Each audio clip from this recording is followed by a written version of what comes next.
สบายดีทุกคนพบเจอกับสลาวสวงเซาๆเนาะมื้อนี้กลับมาพบกันวันที่2เนาะวันที่2สิงหาคม2569มื้อนี้บ่มีงานทุกคนบ่มีงานแล่นเนาะก็เลยพากันมาขุดมันนะมารับจ้างขุดมันเนาะลาออกแล้วงานบ่มีหลายมาหารับจ้างขุดมันดีกว่าตอนนี้ก็ได้แล้วแหละรถหนึ่งรถก็บ่ค่อยใหญ่ปานใดมันก็บ่ค่อยมีหัวบัดนี้โอ้บรรยากาศดีตอนนี้ก็เวลา3:44 นาทีเนาะนะมาน้ำกัน7-8 คนนี่แหละผู้หนึ่งงัดผู้หนึ่งโยนขึ้นรถผู้หนึ่งซับอยู่เทิงรถเนาะป่ะเดี๋ยวสลาวพาไปเบิ้งมันบ่กุ้งกำลังงัดมันขึ้นสุดทำงานใส่เบิ้งดูงัดขึ้นบ่โอ้มีหัวปาดมันพยาบาลปลูกมันเนาะเราบ่ได้มาใส่ปุ๋ยเนาะก็ไปตามเพื่อเนาะก็ซ้ำนี่เดี๋ยวมาสั่นเบิ้งหัวมัน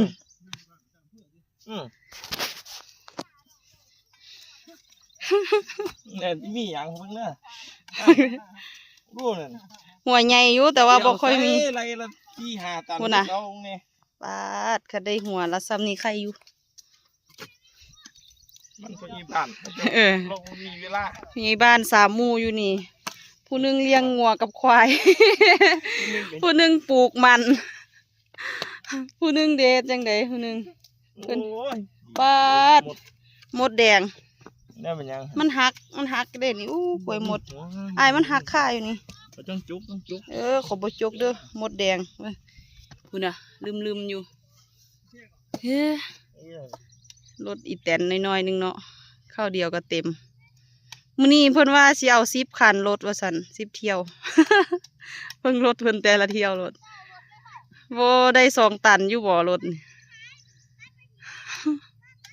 เอางัดมึงดูเป็นมวยบ่เป็นมวยบ่ได้ซื้อย่างงัดละมันน้ำกันงัดละมันว่าซั่นมาพูดมันน้ำกันเด้อปาดเบิ่งหัวมันพี่น้องใส่เบิ่งดูปลาคือใหญ่แท้พี่ขึ้นดูปลาโอ้ซ้ำนี่ก็ว่าใหญ่ทางอื่นเพิ่นเด้ใหญ่สุดแล้วสำหรับหมู่บ้านนี้กะบ่ยากนี่นะมันคนธุระหลายจังซี่ล่ะค่อยได้ใส่ปุ๋ยค่อยได้ดูเลยปาดหัวมันยาวอันลัดใส่ปุ๋ยหยังก็บ่ท้อใส่ใจเห็นว่าแม่นอีหลีแดดฮ้อนแล้วนี่แม่นบ่อยนาย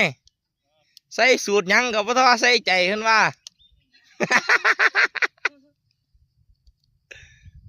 เอาคือบ่คืนน่ะเนี่ยอยู่ขึ้นตัวเอา1 2 3ตดแตก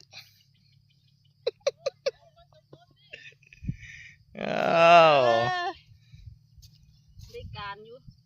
ครั้งแรกได้นี่มาขุดมันแบบนี้ปกติมีแต่โยนขึ้นรถ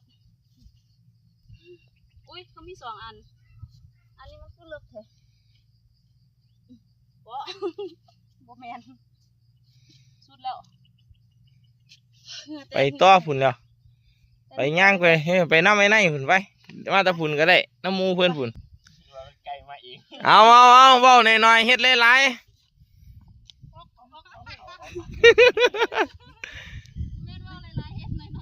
โอ้ยม่วนคักมื้อนี้บรรยากาศก็ดีไม่คันท่วงว่าบรรยากาศดีมันก็จังแดดแล้วแต่บ้านนี้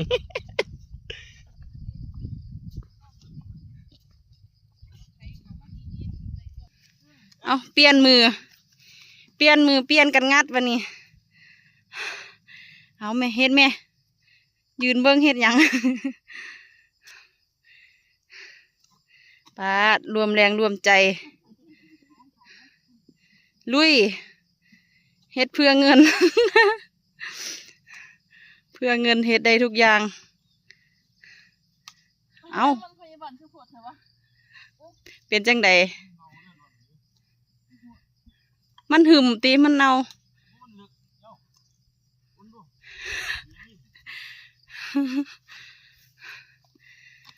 เอ้าขาดแล้ว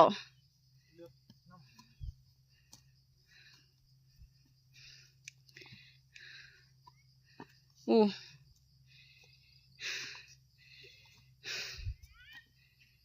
มือแอเลยเอาสู้ๆอีกบ่โดนอีกประมาณจักนาทีแล้ว เอาว่าสิซอยไผซอยบ่ปลาคือเก่งแต่ว่าโยนมันขึ้นรถได้เสย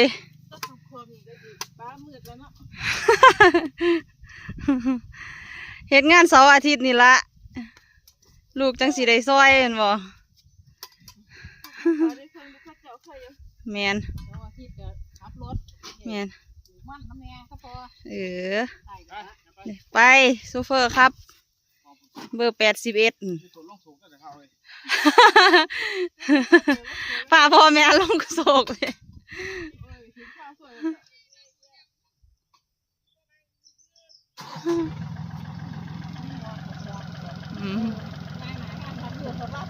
อันนี้เที่ยวที่2ของวันมันกะ3 บาทเท่าไหร่ก่อ3 บาท 65ตี3 บาท 65บ่หอด70อ่ะเดี๋ยวไปขึ้นมันก่อนทุกคนโยนมันขึ้นรถก่อน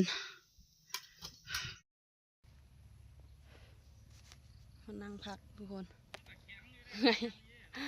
นั่งพักก่อนหมูตอนนี้กาเวลา11:51 นาทีเนาะจะเที่ยงแล้วทุกคนได้2 คันรถเนาะสิมาอีกคันหนึ่งเป็น3 เที่ยวแล้วก็สิเมื่อพักผ่อนกินข้าวเที่ยงปาดบรรยากาศพี่น้องบรรยากาศน่ารับจ้างเทะ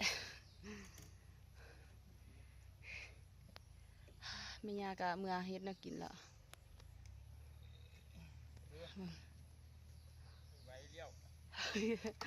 บอกไว้แล้ว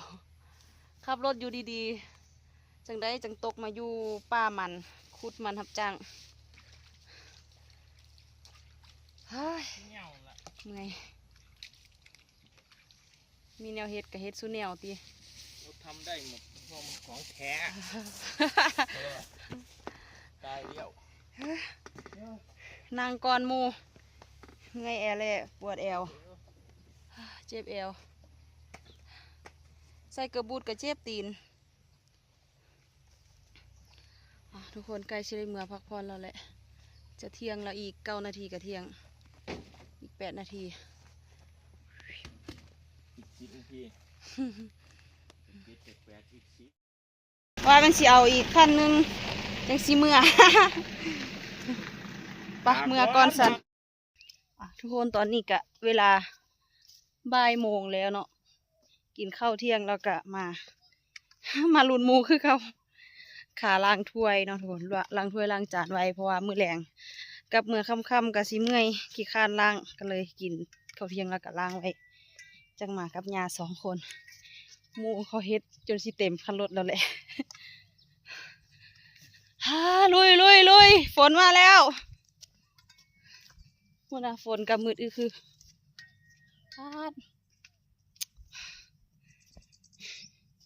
ฝนให้เบิ่งลูกสมุนเดี๋ยวสลอกับกล้องให้เบิ่ง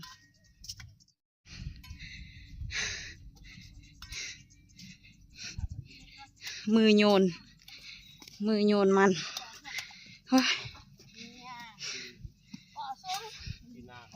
ปาดเอาตัด2 คนดิกินข้าวอิ่มแล้วก็มาเฮ็ดเวียกวันนี้นักพุ่งบ่ ปาดฝนกะสิมาใส่โอ้ยมือเดียวครับเอาลุยลองเฮ็ดเบิ่งดูมือเดียวเฮ็ดจังไดเอาโซ่ดูปาดอ้าว อ่ะเดี๋ยวสลอเขาตัวคนมันเนาะโยนลำมันขึ้นรถก่อนนานแล้วตอนนี้ก็บ่ายโมง11 นาทีทุกคนตอนนี้กะเวลา4 โมงแรงแล้วเนาะก็เอามัน เอามันขึ้นจากหลุมก็คือโลกมันเนาะโลกมันใหญ่มันขึ้นแล้วก็ถ้ารถมาเอาเบิ่งมันหัวมันมีแต่หัวใหญ่ๆแต่ว่าหัวบ่หลายมีต้นละ2-3 หัวแต่ว่ามีแต่หัวใหญ่ๆเนาะเอาขึ้นแล้วกะท่าแต่รถมาห่อแล้วกะโยนขึ้นรถตัดแล้วก็ไปขายเนาะเอาย่างไปพักผ่อนท่ารถมาไปหาพักผ่อนคือกันเมื่อยแอแหละบ่เห็นบ่เห็นขวยจีโปมเลยบ่เห็นหูจีโปมเนาะบ่เห็นจีนายหาคุดจีนายก็บ่มีเมื่อยวันหยุดเมื่อวานนี้ไปเล่นงานได้เที่ยวครึ่งเนาะได้พวงหนึ่งกับเดียวหนึ่งมื้อนี้ก็มาคุดมันแมนอยู่ดอกลุมเราทุกอย่างงานไม่มี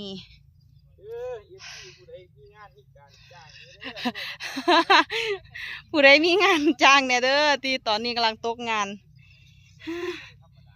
มีงานหยังที่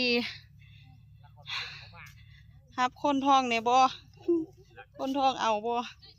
เดี๋ยวสิพาลูกชายไปเฮ็ดงานหารับจ้างทุกคนแล้วเป็นจังใดเดี๋ยวสลอคอยอัปเดตให้เบิ่งอีกรอบนึงเด้อเดี๋ยว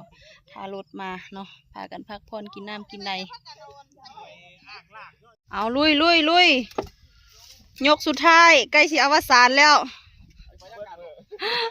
ใกล้สิอวสานแล้วตอนนี้ก็4 โมง14 นาทีฮะอีหยังเอาใจใส่เลยเด้อสิค่ำแล้ว ไม่ได้กินข้าวแรงเด้ชิได้กินข้าวเด็กเด้ปาดเอา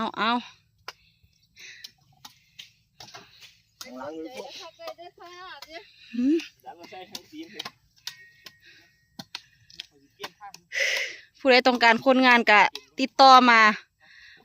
ฝากเบอร์โทรไว้ใต้คลิปนี้เด้อคอมเมนต์ไว้ใต้คลิปผู้ใดต้องการคนงานพร้อมที่สิลุยงานเสมอแม่มานก็เอาว่าขันเอาก็สิไปก็แม่มานไงแมนขันเอาก็สิไปคือกันละตกงานคือกันละแม่มานก็ได้ เอากระ2 แห้งเนาะขันคนธรรมดาได้300แม่มานก็ต้องได้600แมนค่านมเด้ค่านมต่างหากอีกเลี้ยงเอาเดี๋ยวขอตัวโยนมันขึ้นรถก่อนใกล้สิแล้วเราแหละตอนนี้ก็4 โมงกว่าแล้วจักน้อย5-6 โมงก็สิแล้วเราแหละงากับเมื่อเฮ็ดแนวกินท่าอยู่เฮือนพุ่นนะบรรยากาศยามมื้อแลงฟ้าอึมครึมทุกคนใกล้สิแล้ว ลุย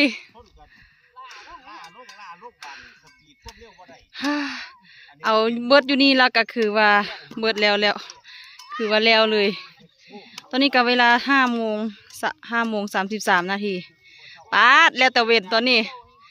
ว่าสิเฮ็ดฮอดเที่ยงคืนพุ่นนะบ่ฮอดเสย5 โมงครึ่งก็แล้วนะเมื่อยหอบขึ้น